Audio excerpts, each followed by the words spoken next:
After I graduated from Cal State Long Beach in 2012, I landed my first job ever as Associate Investigator for United States Investigative Services in Las Vegas. I felt like all the hard work I put into college paid off in a big way because I was performing investigative services to help protect my country. But the truth is, I struggled the whole time while in Las Vegas. I was only Associate Investigator for 3 months, and what happened was it took a toll on my physical disability, and I couldn't understand the job thoroughly. So eventually I did land other jobs. I was selling legal services for Legal Shield, and I was also a debt collector. While I was selling legal services, one of my coworkers, he approached me and said, why was I limping while walking? I told him I'm a 2-time cancer survivor, and I'm a hip amputee, and now I can only walk with a prosthetic leg. And at the time, he asked me my age, and I was 27 years old. Then he said, I've been through so much at such a young age. I wasn't at Legal Shield for that long because I wasn't making that much commission to make a living, so that's why I left. And then my coworker, he's a mentor, a life coach, and a substitute teacher. And he offers his life coach services to me for free, and I began meeting with him regularly. During one of our meetings, he asked me if I wanted to be a substitute teacher, and I told him no because that wasn't really resonating with me. And then he said inspirational speaker, because I have such a unique story to tell. And at the time, I was thinking inspirational speaker. I hated public speaking, and all through grade school and in college, I hated when professors were forcing me to do public speaking. But after thinking about it for a while, I thought, well, I do have a unique story to tell, and I can help others who've been through similar situations. So I went home, I created a PowerPoint, and I thought I needed pictures, so I called my mom. She sent me all the pictures from when I was 14, 17 years old when I was diagnosed with cancer. I created my PowerPoint, but I still felt something was missing. What was missing was my connection with infamous video game franchise and superhero Cole MacGrath. Cole was in the hospital, hooked up to an IV pole, with his girlfriend Trish and best friend Zeke by his bedside. Similar to me when I was in the hospital, hooked up to an IV pole, with my grandmother and uncle by my bedside. Cole's ordinary bike messenger turned electric superhero.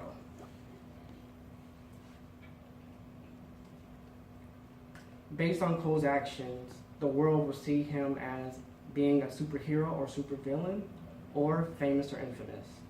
This helped me make a decision. Think positive, do something to help myself, or stay in a dark and depressing place because I didn't have control of my situation. Besides the comparison photo you see here, when I first saw Cole climb to the top of a flagpole on the original Infamous, I noticed he had incredible balance.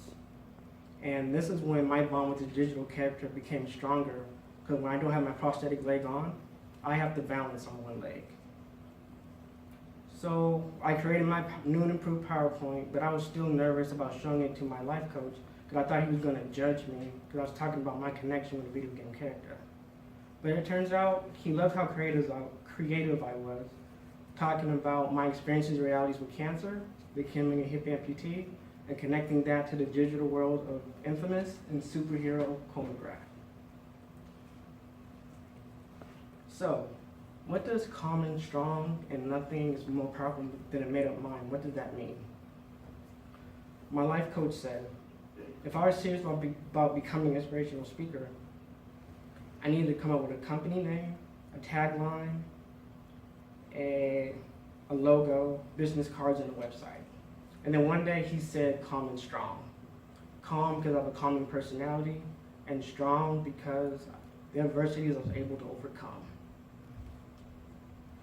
One day I was on YouTube just looking at random videos, and I came across an interview video of hip-hop artist Ice Cube.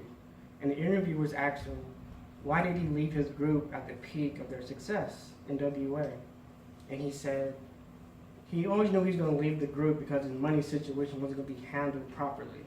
And then he said, nothing's more powerful than a made-up mind. When he said those words, I thought about me and Cole, how we are both strong-willed, strong-minded, and we overcame adversities that awaited for us in the future. Nothing's more powerful than a made-up mind became my tagline, because it fits my story and Cole's perfectly. So what's the meaning behind the logo of doves flying around the world? The doves represent God's angels who were healing and protecting me while I was diagnosed with cancer as a teenager. Within my CalmandStrong PowerPoint, I had doves on every slide where I expressed my experiences and realities with cancer. When I perform my speeches to a wide audience, I want the doves to represent God's angels who are healing and protecting people who are currently in the hospital and people who have ever experienced a serious illness.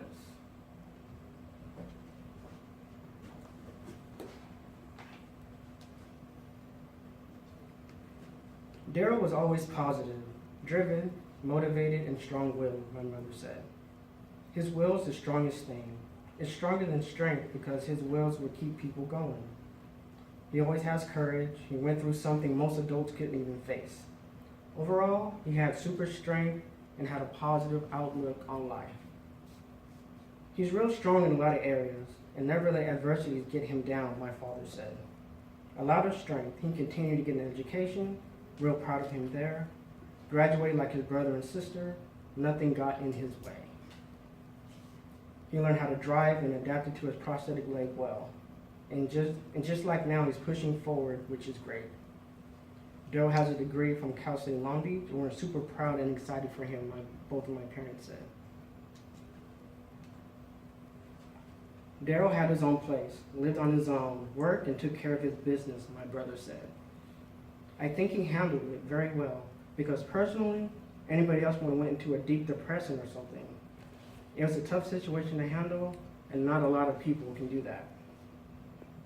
He's been positive. I think most people would have went into a deep depression, felt sad or sorry for themselves, my sister said. I think Darryl handled it. He went to school, finished college, and lives a normal life. I think of now, he's done very well. My grandmother, who you see in this picture when I was 14 years old in a hospital, she said, "I'm just thankful that my boy is still here with us." Accomplishments: graduated from Victor Valley College with an associate degree in liberal arts with an emphasis in journalism in 2008. I finished my undergraduate studies at California State University Long Beach, bachelor's degree in journalism and a minor in Africana studies. From my experience, I learned it's important to have a plan and not run away from problems, because being prepared is fighting half the battle. And when you feel passionate about something, feel something in here and not up here, follow your instincts, because nothing is more powerful than a made-up mind. As of today, I had completed 20 overall speeches for Toastmasters at CSUSB. I've written an autobiography, 109 blog posts, and I've completed 221 volunteer hours at Loma Linda Children's Hospital. My name is Darryl Richie, and you can find me in cyberspace at CalmandStrong.net. Thank you.